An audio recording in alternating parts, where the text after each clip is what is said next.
How many times have you beaten yourself up? And how many times do you keep repeating that again and again in your life? My name is Nanda Kumar. I am your wellness mentor. And today I'm going to talk about this specific topic. Very recently, I had a mother who came to meet me, and she was very frustrated, highly agitated and anxious. And when I started talking to her, she said, see, Nanda Kumar, my son is studying in Bangalore, and I have left him with my in-laws. And they keep calling me and telling me that he is not behaving properly, he is not listening to them, and he is arguing with them on many things. So I asked her, so what? She said, I feel very bad about it as a mother. Why? Because it means that I have not brought him up properly.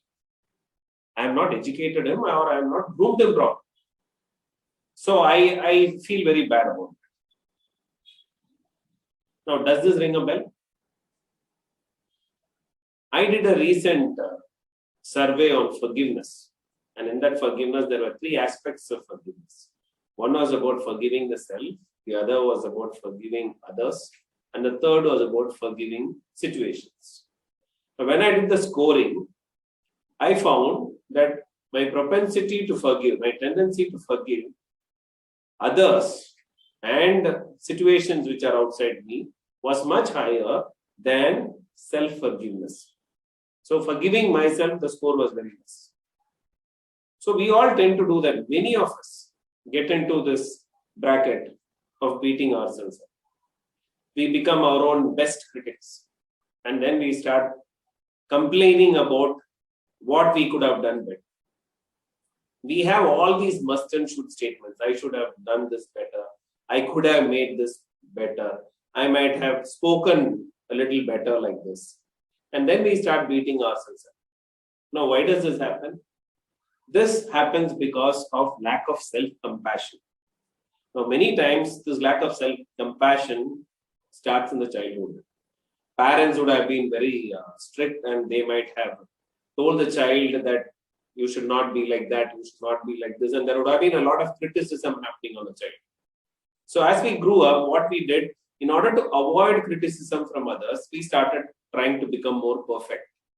And so this perfectionism started happening in us. So I have to do things perfectly. Others should not point a finger and blame me.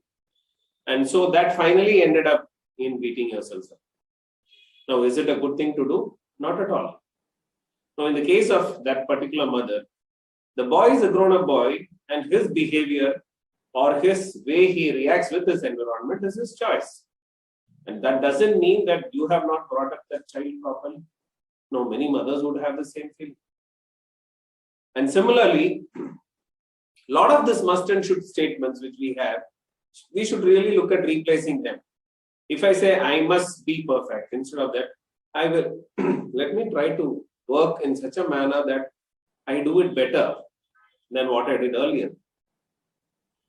I would be happy if I completed this job in this manner. So instead of saying I must do like this or I should do like this and then feeling bad about when it doesn't get completed and beating yourself up, that's not going to help you in any way. And that will cause trauma, that will cause anxiety, and that will cause a feeling of unfulfilledness in your life. And you will never be happy. So what to do? What are some of the ways in which you can overcome this aspect of beating yourself up? The first and foremost thing is you must stop this negative self-talk. Now, is it easy? No. To become aware that you are having this negative self-talk itself will take time. So you need to start monitoring the way you think, monitoring your thoughts, monitoring every day before you end your day and you wind up your day. You must see, how have I been with myself? So you should start replacing this negative self-talk with positive self-talk. And one way of doing it is writing a happiness journal.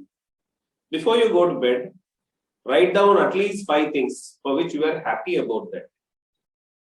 Now, when you start doing that, recollecting and writing things which you did well where you could appreciate yourself. When you start doing that, slowly you are rewiring your system. You're rewiring your brain. Doesn't mean that your negative self-talk will not be there, but slowly as the scale starts tilting and you start appreciating yourself for all those little things, start appreciating yourself for a lot of little things. So that brings me to the second point. Practice a lot of kindness to yourself. Appreciate yourself for all those small things what you do. Celebrate those small wins. And have one golden rule in place. Whatever you might not tell your friend, you should not tell it to yourself. You may not be so harsh and so critical to your friend even if your friend does something bad, something wrong. You won't go and tell them because you will say, if I say that, it might hurt them. Now, apply the same rule to yourself. So don't say anything which you will not tell your friend, which is hurting, which you will not tell your friend. Don't tell it to yourself also. The third thing is, stop comparing yourself with others. So many times, the negative self-talk, the beating yourself up happens because I'm not like them. They are better than me. Now, there are so many reasons why there could be other people who do things better than what you do.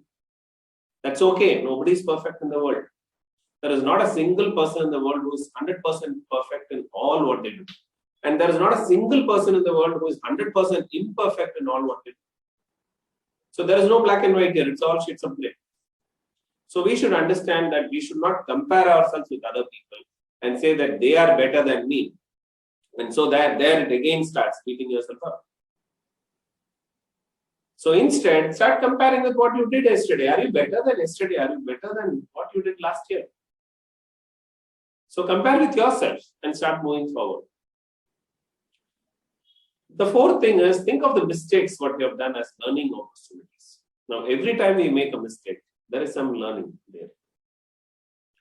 The mess what we create in our life becomes the message later on in our lives.